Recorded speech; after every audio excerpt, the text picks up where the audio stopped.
ଖେଳରେ ନିଶ୍ଚିତ ଟିକେ ବୃଷ୍ଟିପାତ ହୁଏ, କିନ୍ତୁ ନୀଳ ପର୍ବରେ ପାଠଭକ୍ତ ଶ୍ରୀରେଖ ଯେଉଁ ସମୟରେ ଆସିବା କଥା ନ ଆସିବାରୁ ସେମାନେ ସର୍ବ ବର୍ଷା ବର୍ଷିଯାଏ।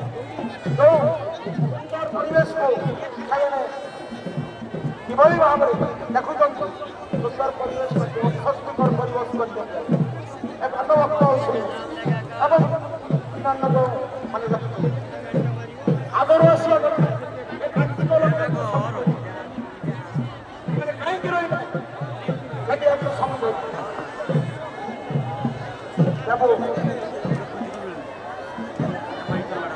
ବର୍ତ୍ତମାନ ବାକ୍ୟକାର ଘଟିବାରେ ବର୍ତ୍ତମାନ ସହିତ ସହଯୋଗ କରୁଛନ୍ତି। ବାକ୍ୟର ଚାଳେ ଚାଳେ ବର୍ତ୍ତମାନ ପୋଖରୀରେ ଲମ୍ଫପ୍ରଦାନ କରିସାରିଲେଣି ନିଜ କାଷ୍ଟକୁ ସନ୍ଧାନ କରିବା ନିମନ୍ତେ। ତେଣୁ ଆଜି ଆପଣମାନଙ୍କର ଦୁର୍ଭାଗ୍ୟ ହେଉ ସୌଭାଗ୍ୟ ହେଉ କହିହେବ ନାହିଁ। ତେଣୁ ପ୍ରକୃତି ଆଜି ନୀଳପର୍ବରେ ପ୍ରତ୍ୟେକ ବର୍ଷ କରି ଚାଲିଛି ଏବଂ ଚାଲିଥିବ ମଧ୍ୟ। କୁହାଯାଏ ନୀଳପର୍ବରେ ବର୍ଷା ହେଲେ କୃଷିର ବ୍ୟବସ୍ଥା ଭଲ ହୁଏ, କୃଷି ଭଲ ହୁଏ। ହୁଏତ ବାବା ଚନ୍ଦ୍ରେଶ୍ୱରଙ୍କର କୃପା ଏ ବର୍ଷ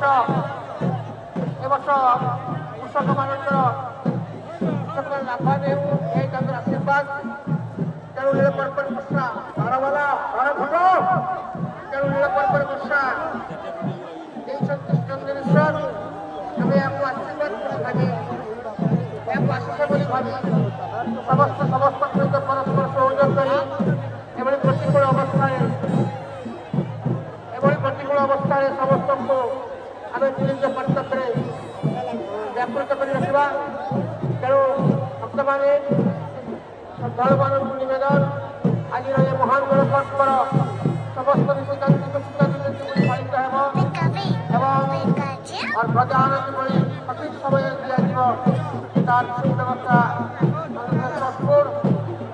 ଏବଂ ସମାଜ ସଭ୍ୟ କରୁଛି। ଆପଣମାନେ ଧୈର୍ଯ୍ୟ ଧରନ୍ତୁ, ଆସିବା ଦିଅନ୍ତୁ। ବର୍ଷା ଆଗମନ ବର୍ତ୍ତମାନ ହେଇଗଲାଣି ବର୍ଷା। ତେଣୁ ବିଦ୍ୟୁତ୍ ମଧ୍ୟ ଘଡ଼ଘଡ଼ି ହେଉଛି, ଆମର ମଧ୍ୟ ଚାଲିଛି ସମସ୍ତେ। ତେଣୁ ଆମେ ମଧ୍ୟ ପ୍ରତିକୂଳ ଅବସ୍ଥାରେ ଆମର ନୀତିକାନ୍ତି ଚଳାଇଛୁ। ଆପଣମାନେ ସମସ୍ତେ ଧୈର୍ଯ୍ୟ ଧରନ୍ତୁ, ବର୍ଷାକୁ ନିଜ ରାସ୍ତା ଘରେ ରୁହନ୍ତୁ। ବର୍ତ୍ତମାନ କୌଣସି ସମୟ ହେଇଯାଏ ଅଯଥା ଭିଡ଼ କରୁଛି। ଆମର ନୀତିକାନ୍ତିକୁ ଯଥାଶୀଘ୍ର ସମାପନ କରି ଆମେ 8ଟା ବେଳକୁ ଅଧ୍ୟୟନ କରିବୁ, ତା ବ୍ୟବସ୍ଥା କରିବୁ।